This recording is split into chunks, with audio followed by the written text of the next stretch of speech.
What's up, everybody? My name is Dwayna, aka Glamazon1026, and welcome to the Glam Room. Thank you so much for joining me. If you're new, thank you for coming back if you're an old friend. Today, we are going to be talking about the Fenty Beauty Pro Filter Hydrating Longwear Foundation and the Fenty Beauty Brow MVP. So if these are things that you want to stick around for it. I'll be with you after.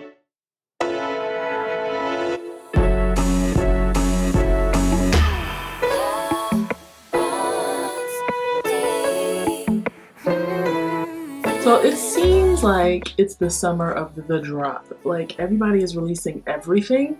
And as a makeup lover, I am happy, but my bank account is yelling at me because I keep buying stuff. But I buy it for you guys. I buy it because I love y'all. Fenty recently had 2 drops. I think it was 2. It was only 2 that I was interested in. No shade. They had 2 recent releases that I was really excited about. The first one was the Fenty Beauty Pro Filter Hydrating Longwear Foundation. And then we have the Fenty Beauty Brow MVP. So I picked both of these up at Sephora during the VIB sale because they were 20% off. This is $39, I believe, with 35 with 20% off, and this was $20 with 20% off. So I got them on a little sale, so the bank account isn't that mad at me, but it's still a little mad. I was really excited to try these products, especially the foundation. Like, honestly, when it came out, I was like, this foundation is bomb. I was super into matte foundations then, and I was like, yes, this is all I need. This is all I need. However, as you guys know, I have migrated to the luminous foundation side. And so when I would wear the Fenty, it just looks so dry to me. And so I'd always been thinking, and I know a lot of dry girls were saying, hey Fenty, we need a foundation for the dry girls. And I'm not dry, but I just wanted a dewy foundation. So I threw my lot in with them. We wished upon a star, and lo and behold, Rihanna heard us and said, you know what, girls, I'm gonna give y'all a dewy foundation for the summertime or something. Towards the end of the summertime, because it came out in August. We have this Fenty Dewy Foundation here, and then we have the brow product, and that's something else that we've been asking for. Let's get into it because I don't want this video to be too long. So I'm taking the Fenty Beauty Brow MVP, and this is in the shade Soft Black. To figure out the color that I literally just went into the store and put some dip brow on the back of my hand, dip brow in ebony, and figured out the color that was closest to that because that's the shade that I like my brows. Just gonna brush through these brow hairs. I like this little hairbrush. That's different. It's not a spoolie. Then I'm gonna use the pencil side to start filling them in.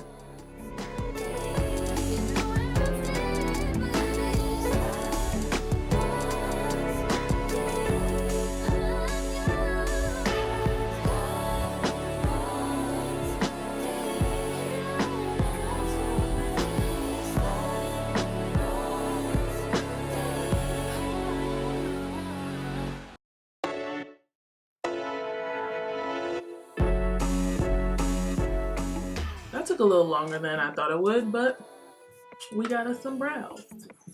Okay, so now we are going to go to the foundation. This is the Pro Filter Hydrating Longwear Foundation. It's in $3.90. It is the same shade as my matte foundation. I don't know if it's gonna work because I'm tan. I say this every foundation video.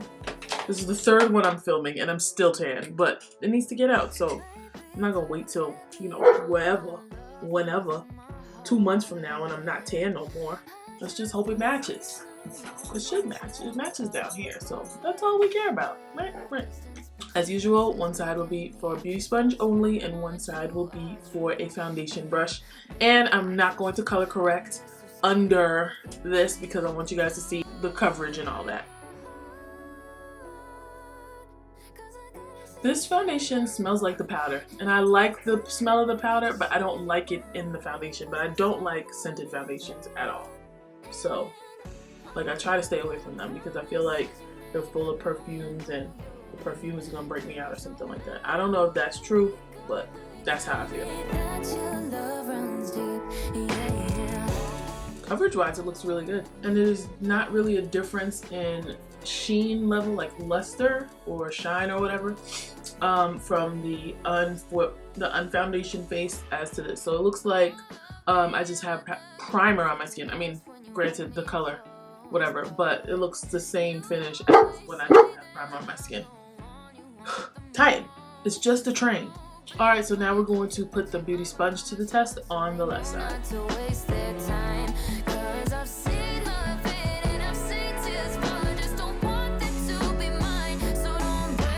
So, first off, I feel like if you're going for a skin look, use a beauty blender. If you want something that's a little bit more full coverage, use the brush. And that's probably how it is with every foundation, but I'm definitely seeing the difference in the two sides with the beauty blender and sponge application. The other foundations that I've tried so far, I haven't really done it, but this one I definitely can see it. We'll quickly do my highlight, contour, and all that, and then we'll meet you back at the end. So it's 5:41 p.m. I'm gonna try and keep this on for at least 6 hours. I got a lot of things to do actually, so I'm gonna go do all those things and I'm gonna come back and we're gonna see how this face wears. So far, all of the foundations that I've tried have worn very, very well, besides like the oils, that like my natural oils pushing through. Like once I blot, I'm okay. I don't mind a little bit of natural oils coming through. I don't mind blotting. So as long as the foundation stays in place and it doesn't get cracky and crumbly, I'm good. That is how I judge a good foundation in a wear test. That's it. I'm done. I'm gonna go do my do some things, clean the house, get it ready for the weekend. And I'll see you guys in a couple hours. We're back. What time is it? It is 12:34. 12:35. We had this on since 5 something. It's been about 7 hours. And I look very dewy. I look like I ran a marathon right in this area. One thing I did notice about this foundation that hasn't happened with the other foundations is that by like hour 2 or hour 3, I started getting really glistening. And usually it takes about 4 to 5 hours before I start getting really glistening. And this, I already blotted this because I wanted to see what would happen if I blotted and then continued. So it's kind of a jewelry test, but I did blot because I did notice that I got glistening very early. So there's not really any cracking. Like my mascara is up under here, so it looks like it's cracking, but it's not. It's just mascara. That's about it. Like, I mean, but that is normal. Like, I feel like this is more dewy than any of the other foundations that I've tried recently. I'm not sure. I'm gonna go over this little bit of the loose powder to see what happens.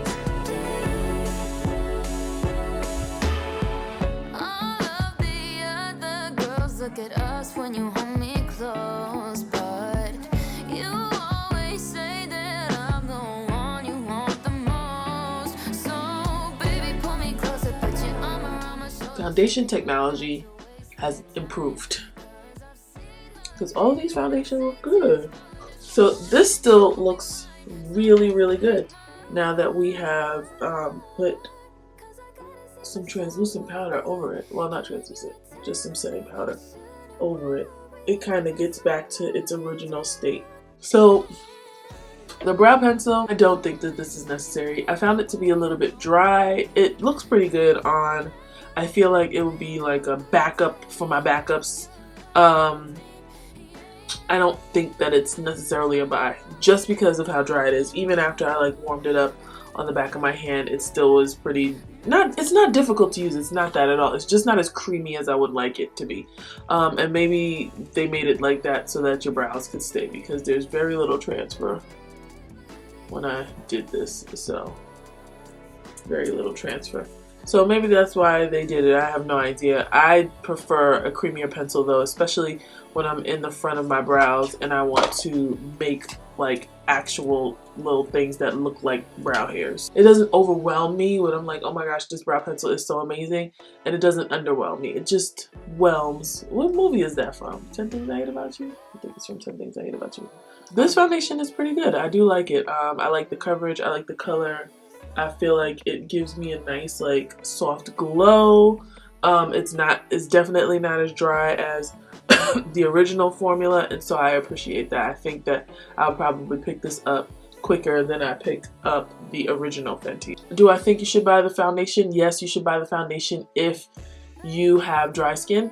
I think that this is a foundation that you wear when you're not going to be wearing it for a long time, so 2-3 hours tops, like 4 hours tops, unless you're dry. For me anyway, I can only wear this for like max 4 hours before I start getting really like them oils poking through. See, they coming back too, but this looks good. See, if it stayed like this, then I'd be fine, but it didn't stay like that. So guys, make sure you click that thumbs up button down below so me and YouTube know how much you like this video and it gets pushed out to other viewers. Please be sure to subscribe to the channel if you're not subscribed already, because I have a whole lot of good content coming up for you, and I got a whole lot of good content that I uploaded already that you should probably watch. There's probably going to be some on the screen somewhere pretty soon. Don't forget to click the notification bell so that you can be a part of the Glam Fam and know exactly when I upload. Please be sure to follow me on Instagram and Twitter at Glamazon1026, and I'll see you guys in my next video. Bye.